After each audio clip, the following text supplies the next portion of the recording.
Ngayong araw nga guys ay meron tayong espesyal na product na dumating. Kasi naman sa tagal-tagal ng panahon, ngayon ko lang talaga nabilhan si inay ng ganitong klaseng product guys. Ito nga pala ay isang mini refrigerator. Binili ko nga pala to para meron kami nilagyan ng mga pagkain dito. Lagi kasi akong pumupunta ng bayan para bumili ng mga gulay at prutas para kay inay. Yun nga lang wala kaming refrigerator kaya mabilis yung masira. Kaya nga hindi ako bumibili ng marami kasi masisira lang. Eto na rin nga pala guys yung papasko ko dito sa nanay ko. Kasi naman nga guys sa tanang buhay na niya ngayon lang siya nagkaroon ng ganito. Sabi nga ni inay naranasan niya lang daw magbukas at sara ng rep no nagtrabaho siya ng katulong noon. By the way guys, si inay nga pala noon ay pumasok talaga ng katulong. Natatandaan ko high school pa ako noon, pumasok siya ng katulong, dumalapit dun sa school namin. 56 years old nga pala nung pumasok sa inay ng katulong noon. Naawan man kami, wala naman kami magawa kasi nga si inay na lang yung nagtataguyod sa amin. Matagal na kasi patay yung tatay ko. Grabe guys, so kitang kita sa mukha ng nanay ko na talagang tuwan-tuwa siya habang nag-unbox. Dati kasi pinapanood niya lang ako habang nag-unbox ng mga product na dumadating sa akin. Ngayon naman, siya na mismo nagbubukas ng parcel niya. Medyo may kamahalan din nga pala guys ang mini refrigerator na to. Umabot siya ng 3,000 mahigit. Pero kahit na mahal, binila ko na rin kasi kailangan talaga ito ni inay. Bukod pa doon, promise ko talaga sa sarili ko na maibigay kay inay yung mga hindi niya nararanasan noon. Yun naman noon, halos hindi niya napagtuunan ng sarili niya. Talagang halos lahat binigay niya sa amin. Kaya naman kahit papano talagang pinipilit kong bilhan siya ng mga bagay na hindi niya nabili noon. Masakit din naman kasi sa akin bilang anak na patingin-tingin na lang sa iba yung nanay ko. Ang totoo nga niyan, matagal na rin niyang gustong bumili noon ng rep, yun nga lang mahal daw. Tinatanong ko nga siya noon kung bibili kami, wag na lang daw kasi mahal daw tapos wala rin kaming pambili. Ang akala kasi ni inay noon, walang ganitong kaliliit na rep. Ang alam lang niya yung mga malalaking rep na umabot ng 9,000 mahigit yung mga pangtindahan. Kaya nga buti na lang nakakita ko nito online, nakabili tuloy ako kahit maliit lang. Eto na nga guys, sinulungan ko na si inay magbukas nitong rep na to, mukhang di niya na kaya. Talagang mahina na rin to si inay, talagang naglalakas-lakasan na lang, nagyayabang-yabangan na lang to kapag maraming tao dito. Pero pag kami lang lagi itong nakahiga. Ewan ko ba dito kay inay, lagi na lang mahina ang katawan niya. Pero may oras naman na malakas ang katawan niya, lalo na kapag dinadalaw ng mga kapitbahay namin dito. Lumalakas din nga pala siya kapag dinadalaw siya ng mga kapatid niya. O tingnan niyo naman, talagang tulong-tulong pa kami ni inay dito kasi naman ingatan daw baka daw masira. Talagang sinisilip-silip ni inay yung kanyang mini refrigerator. Talagang cute na cute siya dito. Marami na daw siyang malalagyan ng kanyang mga ice candy. By the way, favorite nga pala inay ng ice candy lalo na kapag tanghali. Pinapapunta na nga ako ng bayan para bumili ng plastic ng ice candy pero sabi ko wag muna, i-test muna natin kung talagang gagana to. Kaya nga eto, tinest ko na muna gamit yung power station para malaman kung gagana at kung ilang watts ba yung kinukonsumo nito. At base nga guys dito sa monitor ng power station, umaabot lamang ng 60 hanggang 70 watts ang kinukonsumo ng mini refrigerator na ito. Talagang matipid to. Tapos sinubukan ko na rin nga pala guys pagganahin yung freezer, nilagyan ko na rin ng tubig para matest ko kung talagang lalamig na. Mayat maya nga guys, ang bukas ko dito sa refrigerator na to, talagang inip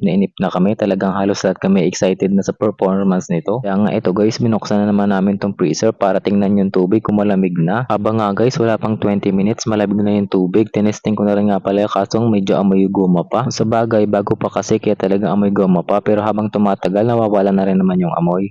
Pumunta na rin nga pala agad ako guys sa bayan para bumili ng mga prutas na ilalagay ko dun sa refrigerator ni inay. Siyempre, ito pa rin yung ating kiat-kiat tsaka mansanas. Mansanas na lang kasi yung pwedeng kainin prutas ni inay. At siyempre guys, yung gamot ni inay hindi mawawala. At pag uwi ko nga agad sa bahay, binigay ko na agad kay inay yung mga pinimili ko para maayos niya na. Kaso pagdating ko talagang busy sa panonood ng TV. Binilhan ko rin nga pala guys si inay kahit kaunting gulay man lang katulad ng lettuce kahit hindi kami marunong magluto nito. Eh di ba nga guys, yung ibang mga refrigerator marami mga gulay kaya sabay-sabay lang tayo, maranasan din natin kahit papano. Bumili rin nga pala ako ng gatas at gulaman. Gusto ko kasi mag-try ng gelatin. Masarap kasi yung merienda kapag tanghali lalo't mainit. Tuwang-tuwa nga pala ko guys habang pinagmamasdan sa inay na naglalagay ng mga pagkain sa ref. Naiisip ko lang guys na parang kahit papano nagbubunga naman yung pinaghirapan ko. Talaga nakikinabang naman pati si inay. Sa ngayon kasi ito lang talaga muna yung kaya kong ibigay. Lalo na at nag-resign na ako sa trabaho sa Manila para samahan si inay dito sa probinsya. Naisip ko lang talaga kasi bukod sa suportang pinansyal, kailangan talaga ni inay makakasama na mag-iintindi sa kanya kapag sumasama ang pakiramdam niya. At dahil nga ako yung bunso at wala pang sariling pamilya, ako lang talaga yung may kakayang magsakripisyo muna para kay inay. Ang totoo nga niyan, talaga mayroon pa ako mga pangarap pagdating sa amin ni inay. Gusto ko talaga siyang mabilhan pa ng magagandang bahay. Alam mo yun, yung gigising sa umaga na walang problema, walang mga babayadang utang. Yung tipong kakain, tutulog at mag-i-enjoy na lang. Pero wala tayong magagawa. Sa ngayon hanggang dito lang muna. Kahit papano naman, hindi pa kami nagugutuman. Kumakain pa kami ng 3 beses sa maghapon at may may ulam. Kahit paano nabibilhan ko pa si inay ng gamot. Kaya nga sobrang thankful ko talaga kay Lord kasi kahit nandito lang ako sa bahay ay kumikita ako at nabibili yung mga pangangailangan namin ni inay. And by the way guys, kahit napaka-cute nga pala ng refrigerator na to ay marami na rin yung pwedeng ilaman. Eto nga merong lagay ng itlog sa taas tapos lagay ng mga water bottle sa baba. Nagtatawanan nga kami ni inay dito kasi ang dami ko daw binili mga prutas mansanas lang naman yung nakakain niya. Kaya nga sabi ko huwag kayong mag-alala kasi hindi lang kayo yung kakain, nandito rin ako. Medyo naluluha talaga ako guys habang pinagmamasdan si inay na naglalagay ng mga pagkain dito sa ref. Kasi sabi niya hindi na daw siya gaanong magugutuman kasi pag nagutom-gutom daw siya magbubukas na lang siya ng ref basta may pagkain, wala daw siyang problema. Yun nga lang guys, ang problema ay ako kasi ang sobrang tako kong kumain ng mga prutas dito guys. Talagang kulang ang 2 mansanas sa akin sa maghapon. Mahilig kasi talaga kaming kumain ng prutas at gulay. Ang totoo nga niyan, kahit hindi kami magpangita ng mga karne na yun sa isang taon, okay lang. Hindi naman talaga kami vegetarian. Yun nga lang, ayaw namin kumain ng karne kasi parang ang tagal niya matunaw. Sobrang bigat niya sa tiyan.